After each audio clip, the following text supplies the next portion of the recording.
Well, good morning. We have had some absolutely beautiful days, but filled with a lot of sunshine. High UV index readings, however.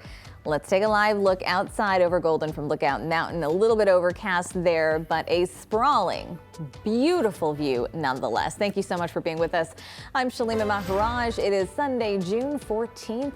Our 9 News Weather Impact Team meteorologist Jaden Knowles is here with us. You know, we got to do the fit check. Got to do the fit check. What we got today? Oh, we got the pink. Got some very pink bright on. pink going on. Got the Pink Panther going. I see that. Yeah, and I love the plaid. Yeah, you know, I just plaid, more duller. I don't have, that's not a word. More dull. I don't have a lot of color popping today because, you know, I'll try to match the weather. It's a little gloomy out there as you're heading out the door, but a lot cooler. I'll tell you the reason why, because we saw a cold front early on this morning. We also saw a cold front yesterday, if you remember that. That's the reason it was so beautiful outside. We got up to the upper 70s yesterday. 79 degrees was officially our high yesterday for the most part, but for the most part, getting out the door this morning, temperatures in the low 50s, so a lot cooler than what we usually see for the start of the morning. You might need that light jacket heading out the door this morning and maybe a warm cup of coffee. Here's your current temperature statewide, noticing the upper 50s for the eastern plains, 40s and 50s across the high country. It's going to be another hot day towards the western slope. Grand Junction, you're already at 68 degrees. Live radar, really nice and dry as of right now. There's a couple of dry lightning down towards Alamosa, so just be careful of that. We did see some drizzle early on this morning as well here in Denver, but for the most part, I don't have a whole lot of precipitation in the forecast, but we have that chance to see maybe an isolated shower or two. Next 12 hours, noticing warming up to the upper 60s as well as the low 70s. Later on in the show, we'll talk about those rain chances and the timing and who's all going to see it in my full forecast. Shalima? All right, looking forward to it. Thanks so much for that, Jaden. Well, sticking with the weather, happening now, federal resources helping local crews fight a wildfire that's burning out of control in Routt County. A pre-evacuation notice issued for homes in the area of County Roads 80 and 70 was canceled as of 3 p.m. yesterday. That was posted to the county's active emergency website page. And last check, it was burning about 50 acres on both private and state land. It's not yet contained. Meantime, some good news. The Bear Fire burning northeast of Trinidad is now fully contained. It started on Wednesday and led to evacuations, but those have since been lifted. The fire burned nearly 130 acres. It is still unclear just how this got started. Well, we are just under 3 weeks away from 4th of July celebrations, and though a lot of communities have drought restrictions in place, one city has decided to allow some fireworks to be sold starting next week.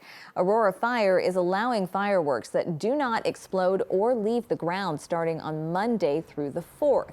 Now, fireworks sellers told 9 News they weren't sure that they were going to be able to open this year because of just how dry it's been. A wildfire risk expert says that is completely understandable, considering the dry winter that left us with fuels that are ready to burn, even after recent rainfall. Yeah, I would say just how dry the winter was. I mean, obviously there wasn't much snow that even came down, not a lot of precipitation, no rain. There was a possibility of us not being able to set up the tent. Relaxing those restrictions, I get it. It's good for commerce, it's good for business, it's good for visitors. But is it? There's nothing in the Constitution that says we have to use fireworks in a wildfire-prone ecosystem. Now, the fireworks Aurora is allowing are not the ones that shoot into the air or explode. Those are still illegal in Colorado. Now, fire restrictions and fireworks rules do change from city to city, so you should definitely check your local rules before purchasing, using, or lighting any fireworks. Well, staying in Aurora, 1 person and 6 kittens were rescued in a house fire last night. Aurora fire crews responded to the call on North Dayton Street just after 8:30 p.m. Firefighters got the burn under control in about 10 minutes. There was some damage to the kitchen, but the person inside had minor injuries. These are photos that Aurora Fire Rescue posted to X. All 6 kittens are now available for adoption through a local rescue. And for anyone interested, their names are Mason, Dixie, Alfie, Alex, Felicia, and Suki. Well, 9 people are hurt, including 4 firefighters, after a bus crashed into a fire engine. That's according to the Colorado Springs Fire Department. CSFD says Engine 3 was responding to a medical call when the crash happened at Tejon Street and Bijou Street in downtown Colorado Springs. Now, our partner station in Colorado Springs, KRDO, says the front passenger side of the bus hit the engine. All 4 firefighters on board were taken to the hospital with injuries.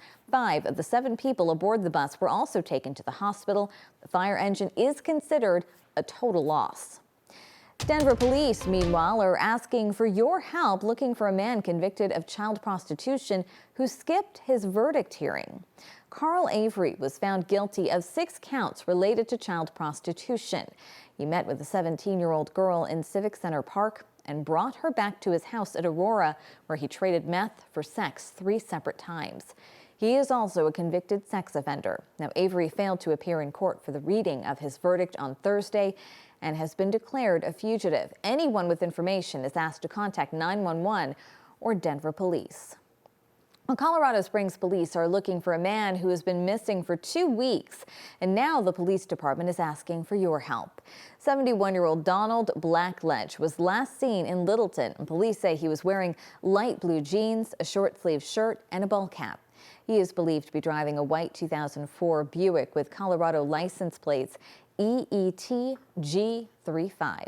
Now, that information is also on your screen right now. If you see Donald or his car, call Colorado Springs Police. Well, Colorado Parks and Wildlife says they killed an uncollared wolf in Routt County on Friday.